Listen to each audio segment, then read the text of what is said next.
ঢাকা দক্ষিণ city corporation নির্বাচনে জামায়াতের মেয়র প্রার্থী হচ্ছেন ডাকসু ভিপি সাদিক কায়েম। এমন খবর প্রকাশের পরই সামাজিক মাধ্যমে ডাকসু ভিপিকে নিয়ে একের পর এক স্ট্যাটাস দিয়ে যাচ্ছে তার ভক্ত ও অনুরাগীরা, যা থেকে বাদ যাচ্ছে না বৈষম্য বিরোধী ছাত্র আন্দোলনের সাবেক সমন্বয়ক আব্দুল কাদের। তবে সাদিক কায়েমের মেয়র প্রার্থিতা নিয়ে ভিন্ন বার্তা দিয়েছে বাংলাদেশ ইসলামী ছাত্র শিবির। বিস্তারিত জানাচ্ছেন শেখ ফরিদ। ঢাকা দক্ষিণ সিটি কর্পোরেশন নির্বাচনে মেয়র পদে বাংলাদেশ জামায়াতে ইসলামীর প্রার্থী হচ্ছেন ঢাকা বিশ্ববিদ্যালয় কেন্দ্রীয় ছাত্র সংসদের ভিপি সাদিক কায়েম। 1 মে ইনস্টিটিউশন অব ডিপ্লোমা ইঞ্জিনিয়ার্স বাংলাদেশের কাউন্সিল হলে অনুষ্ঠিত ঢাকা মহানগর দক্ষিণ জামায়াতের দায়িত্বশীল সম্মেলনে এই সিদ্ধান্ত জানানো হয়। এ সময় সম্মেলনে সাদিক কায়েম নিজেও উপস্থিত ছিলেন। এছাড়াও সামাজিক মাধ্যম ফেসবুকে স্ট্যাটাস দিয়ে এমন তথ্য নিশ্চিত করেছেন ঢাকা মহানগর দক্ষিণ জামায়াতের সহকারী সেক্রেটারি ও ঢাকা 5 আসনের সংসদ সদস্য মোহাম্মদ কামাল হোসেন। তবে কিছুক্ষণ পরেই তিনি সেই বার্তাটি মুছে ফেলেন। নতুন বাংলাদেশ গড়তে এলো জুলফিকার স্টিল। জুলফিকার স্টিল।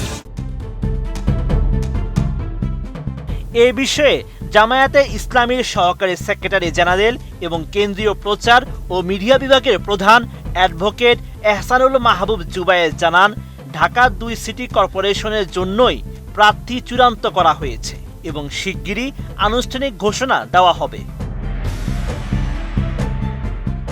নির্বাচনের প্রস্তুতি হিসেবে সাদিক কায়েম এরই মধ্যে তা জাতীয় পরিচয়পত্র খাগড়াছড়ি থেকে স্থানান্তর করে ঢাকার ভোটার তালিকায় অন্তর্ভুক্ত হয়েছেন।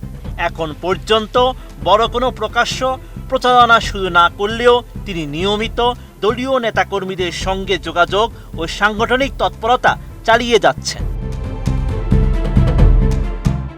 তবে এ নিয়ে ভিন্ন কথা বলছে বাংলাদেশ ইসলামী ছাত্র শিবির। সংগঠনটির কেন্দ্রীয় প্রচার সম্পাদক SM ফরহাদের পাঠানো সংবাদ বিজ্ঞপ্তিতে জানানো হয়েছে, ইসলামী ছাত্র শিবিরে যে কোনো পর্যায়ে দায়িত্বে থাকা অবস্থায় অন্য কোনো রাজনৈতিক দলের পক্ষ থেকে নির্বাচনে অংশগ্রহণ বা প্রার্থী হওয়ার সুযোগ নেই।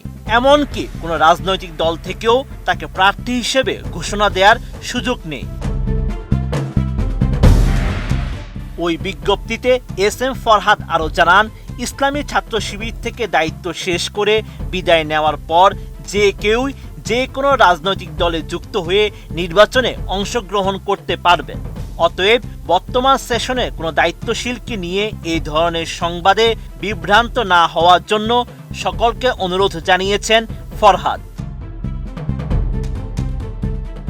Sheikh Farid, ATN news.